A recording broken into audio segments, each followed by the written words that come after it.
Pete's Coffee in Alameda, California. The Pete's people come here to roast coffee, package coffee, and ship it out. But we're here today to do some carpool chemistry. Today, we're going to determine how to calculate the initial and final states of a gas. Let's say you have a fish at the bottom of the lake, and he farts. He releases a gas bubble. That gas bubble has a certain volume. The bubble rises to the top of the lake, and as it rises, the volume is going to get a little bit bigger because there's less pressure on that bubble of gas. Not only that, the temperature at the surface of the lake is different than the temperature at the bottom. Let's see how you calculate that. The first thing we want to do is write down given and find. So a 3.20 centimeters cubed air bubble is formed in a deep lake at a depth where the temperature is 8 degrees Celsius. So the first two pieces of information that we have are volume is equal to 3.20 centimeters cubed.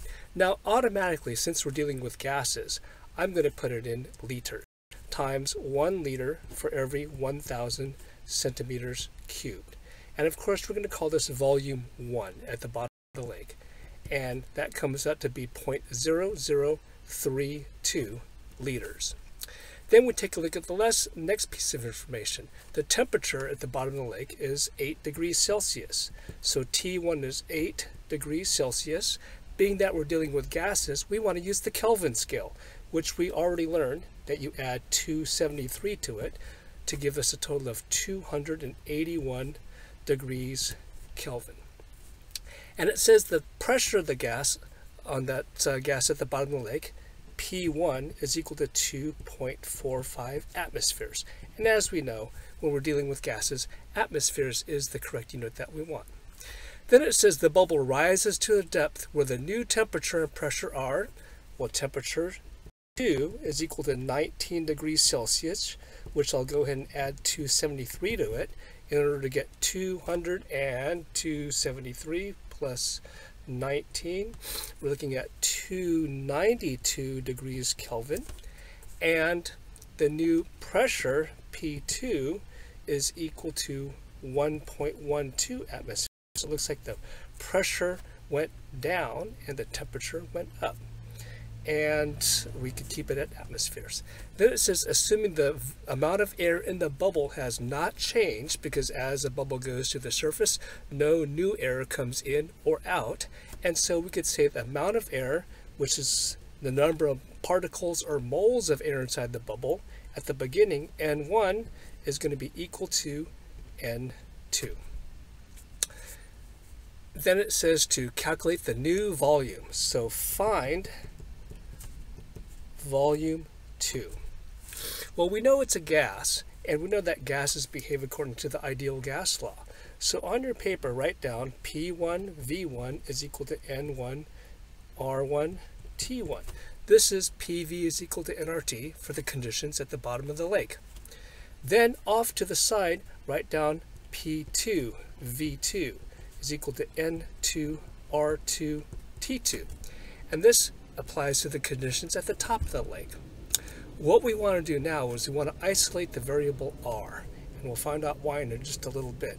So to get R by itself, here's our original equation, and we want to divide the right side by N1 and T1, and if we divide the right side by N1 and T1, we also have to divide the left side by N1 and T1. N1 and T1. We're going to do the same thing with the situation at the top of the lake. We want to divide both sides by N2 T2, and so we have N2 T2 divided by N2 T2. And if we do that, as we see, the N1 cancels out, T1 cancels out, and that leaves us with P1 V1 over N1 T1 is equal to R1. On the right hand side over here, we have P2 V2 over N2 T2, and once again N2's cancel out, T2's cancel out is equal to R2. Now as you know about the value of R, R1 at the bottom of the lake is the same as R2 for the top of the lake. So we could say that for the situation, R1 is equal to R2. And what's another way of saying R1? Well, here's another expression for R1. P1V1 over N1T1 is equal to R2. Then we also say that on this right-hand side, we could say that, is equal to not R2, but R2, another way of saying R2 is P2V2 over N2T2, because this is an expression for R2. So the parameters at the initially is equal to these parameters at the final state. What we do now then is we check off the items that we have available to us and find out what we still need to find.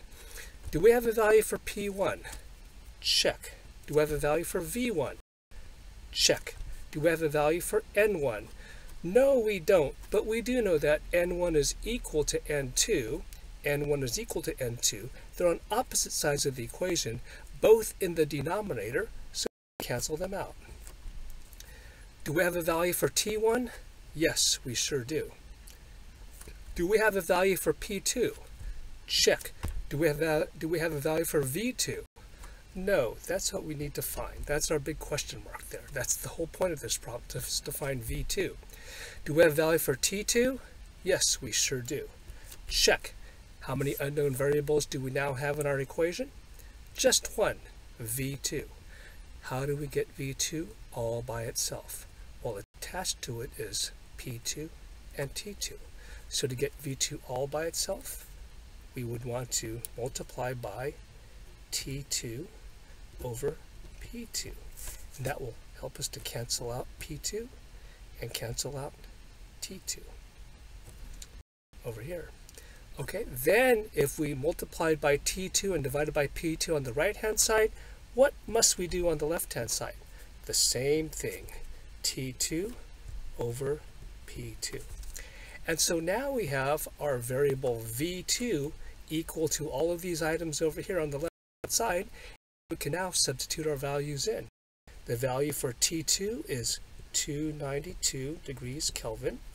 The value for P1 is 2.45 ATMs.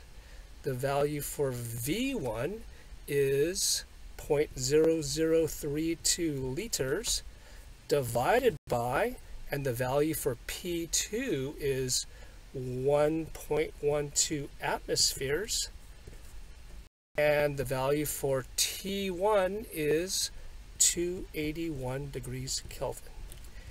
And all of that is going to be equal to V2. Taking out our calculator, we punch in 292 times 2.45 times 0.0032. This big line tells us to divide by 1.12. Now be careful, this 281 is in the denominator, so we need to hit our divide key now. So we hit divide again, and we have divided by 281, and I come up with 0.007 liters is equal to V2. And that's how you do an initial final state gas problem.